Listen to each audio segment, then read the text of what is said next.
भारत के घने जंगलों और प्राचीन खंडहरों के बीच चंद्रावण नाम का एक रहस्यमय जंगल था। उस जंगल की गहराई में एक पुराना भुला बिसरा शिव मंदिर था, जिसके बारे में कहा जाता था कि वह नागों और नागिनों का घर है। इन्हीं नागिनों में सबसे सुंदर और शक्तिशाली माया थी। माया अपनी मर्जी से मनुष्य का रूप धारण कर सकती थी और उसकी आंखों में प्राचीन जादू की चमक थी। वह अपनी दुनिया की राजकुमारी थी, लेकिन उसका दिल इंसानी दुनिया के रंगों और भावनाओं को जानने के लिए बेचैन रहता था।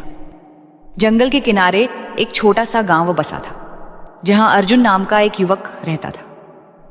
अर्जुन एक सीधा सादा दयालु लड़का था जो कुम्हार का काम करता था। वह मिट्टी से सुंदर बर्तन और मूर्तियां बनाता था और अक्सर अपनी बनाई चीजों को बेचने या जंगल से लकड़ियां लाने चंद्रावण के पास तक चला जाता था। वह जंगल के रहस्य से डरने के बजाय उसकी सुंदरता से मोहित होता था।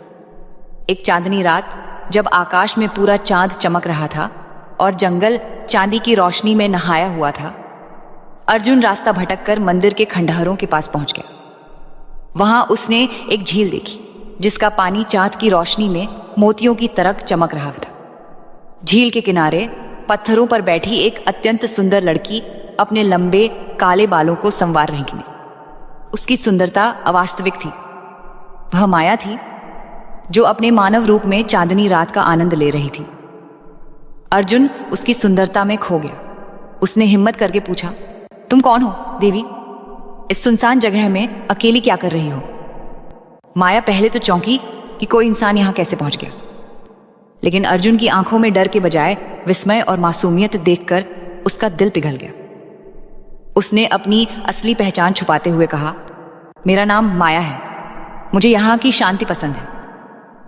उस रात के बाद अर्जुन अक्सर बहाने बनाकर मंदिर के खंडहरों की ओर आने लगा और माया भी उसका इंतजार करती। दोनों घंटों बातें करते। माया अर्जुन को जंगल के रहस्य, जड़ी बूटियों और जानवरों के बारे में बताती, जबकि अर्जुन उसे गांव की जिंदगी, इंसानी रिश्तों और अपने मिट्टी के काम के बारे में बताता। माया अर्जुन की सरलता, उसकी मेहनत और उसके पवित्र दिल की ओर आकर्षित होती चली गई, और अर्जुन माया की रहस्यमय सुंदरता, उसकी बुद्धिमत्ता और प्रकृति के प्रति उसके प्यार का दीवाना हो गया। वह नहीं जानता था कि वह एक नागिन है, लेकिन वह यह जरूर जानता था कि उसका दिल माया के लिए धड़कता है। माया जानती थी कि एक नागिन और इंसान का प्यार असंभव और खतरनाक है, लेकिन वह अपनी भावनाओं पर काबू नहीं रख पाई।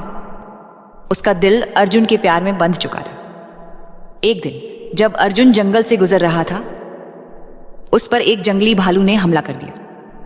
अर्जुन निहत्था था और बुरी तरह घायल हो गया। माया, जो पास ही थी, यह देखकर खुद को रोक नहीं पाई। उसने तुरंत अपने असली नागिन रूप में आकर अपनी जादुई शक्तियों से भालू को भगा दिया और फिर घायल अर्जुन के पास वापस मानव रूप में आई। लेकिन अर्जुन ने उसके रूप बदलने के आखिरी पल देख लिए थे। वह हैरान, डरा हुआ और उलझन में था। तुम कौन हो माया? उसने कांपती आवाज में पूछा। माया की आंखों में आंसू आ गए। उसने सच बता दिया, मैं एक इच्छाधारी नागिन हूं अर्जुन। यह मंदिर और जंगल मेरा घर है। अर्जुन चुप हो गया। उसे गांव वालों की कहानियां याद आईं, नागिनों के खतरों के बारे में सोचा, लेकिन फिर उसे माया की दया, उसकी बातें और उसकी आंखों में अपने लिए प्यार याद आया। उसने माया का हाथ थाम लिया। तुम जो भी हो माया, मेरा दिल तुम्हें स्वीकार चुका है। तुमने मेरी जान बचाई। मैं तुमसे नहीं डरता, मैं तुमसे प्यार करता हूं। यह सुनकर माया की खुशी का ठिकाना नहीं रहा, लेकिन साथ ही वह जानती थी कि उनकी मुश्किलें अब शुरू हुई हैं। नाग समाज कभी भी एक इंसान के साथ उसके रिश्ते को स्वीकार नहीं करेगा, और गांव वाले अगर जान गए तो माया को जीवित नहीं छोड़ेंगे। उनका प्यार छिप छिप कर बढ़ता रहा, लेकिन आखिरकार नागों के राजा नागराज को इसकी भनक लग गई। उसने माया को बुलाया और सख्त आदेश दिया कि वह तुरंत इस इंसान को भूल जाए, वरना उसे अपनी शक्तियों और अपने समाज से हमेशा के लिए हाथ धोना पड़ेगा। माया एक दोराहे पर खड़ी थी। एक ओर उसकी सदियों पुरानी दुनिया, उसकी शक्तियां, उसकी जिम्मेदारियां थीं, तो दूसरी ओर अर्जुन का प्यार, जिसने उसे जीना सिखाया था। उसने एक कठिन फैसला किया। वह नागराज के दरबार में गई और बोली, हे नागराज, मैं अपना प्यार नहीं छोड़ सकती। अर्जुन का दिल मेरी तरह पवित्र है। अगर मेरी दुनिया मुझे मेरे प्यार के साथ स्वीकार नहीं कर सकती तो मैं अपनी शक्तियां त्यागने को तैयार हूं, लेकिन मैं अर्जुन का साथ नहीं छोड़ूंगी। यह सुनकर सब हैरान रह गए। नागराज ने माया की आंखों में सच्चाई और प्यार की गहराई देखी। उसने अर्जुन को भी बुलाया और उसकी परीक्षा ली। अर्जुन ने भी बहादुरी और सच्चाई से कहा कि वह माया से प्यार करता है और उसकी रक्षा के लिए कुछ भी करेगा। नागराज ने गहरी सांस ली। उसने पहले कभी ऐसा नहीं देखा था। आखिरकार उसने कहा, यह रास्ता आसान नहीं होगा माया। तुम्हारी दुनियाएं बहुत अलग हैं, लेकिन अगर तुम्हारा प्यार इतना ही सच्चा है तो मैं तुम्हें नहीं रोकूंगा। तुम इंसानों के बीच रह सकती हो, लेकिन याद रखना, तुम हमेशा नागों की बेटी रहोगी। जब भी तुम्हें जरूरत होगी, चंद्रावन का द्वार तुम्हारे लिए खुला रहेगा, लेकिन तुम्हें इंसानी दुनिया के नियमों के अनुसार जीना होगा। माया और अर्जुन बहुत खुश हुए। माया ने अपनी अधिकांश शक्तियां त्याग दी, लेकिन थोड़ी सी जादुई क्षमता उसके पास रही, खासकर जड़ी बूटियों और इलाज की।